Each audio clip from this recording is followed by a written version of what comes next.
Convincing faith that convicts others. My child, in the vast area of discipleship, one must be effective at conveying the simple message of me.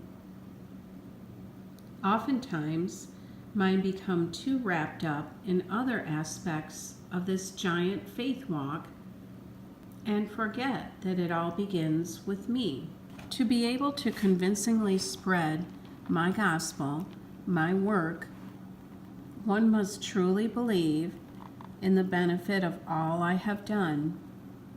My child, to put focus on anything else is to transfer power of my saving and transforming blood to something else.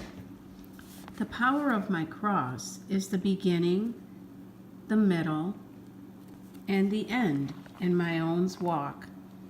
Many begin properly, but lose focus quickly on what I have done for them. You see, the power of my cross becomes dim, and one begins to take up a commonplace attitude toward my saving cross.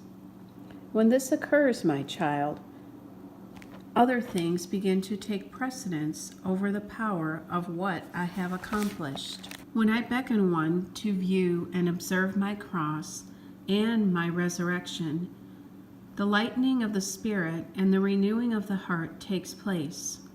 One must concentrate upon the miracle of the cross of salvation and ponder its significance in their life on earth and in their eternal life. My child, many of my own eventually become so bogged down in their spiritual thinking that they lose focus on what is vital when walking with me. My child, just as the one said, "Jesus, remember me when you come into your kingdom," and the other said, "If you are God, get us off these stakes," so it is with many of mine. You see, many attempt faith in me, but do not truly believe in all I have accomplished.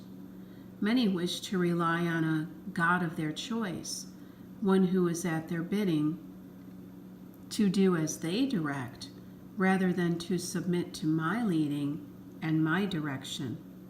Yet, the simple thing is, the effective disciple, when remaining steadfastly fixed on my cross and my resurrection, will accomplish the impossible in and through me.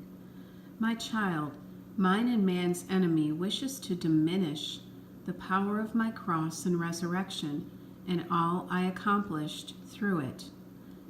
This is where convincing faith to move mountains must be taken up as a covering, a mantle of successful evangelism.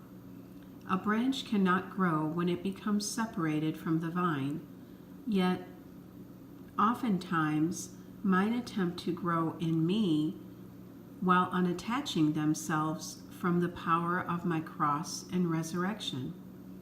One will not experience fullness of faith when one does this. My child, it saddens me when I think of all my church is lacking due to this separation of true knowledge of all that I have accomplished for them. To walk steadfastly with faith in me that begets power of my spirit, one must come to my cross and dwell there. One must know, recognize, and realize that all I have already done is readily available to mine through this attachment to the power of my cross. The recognition of true faith to move mountains, to seek the lost, to heal the sick, to set the captives free from Satan's hold, can only be accomplished through true knowledge and belief that what I achieved on my cross is done forever. For once was enough, my child.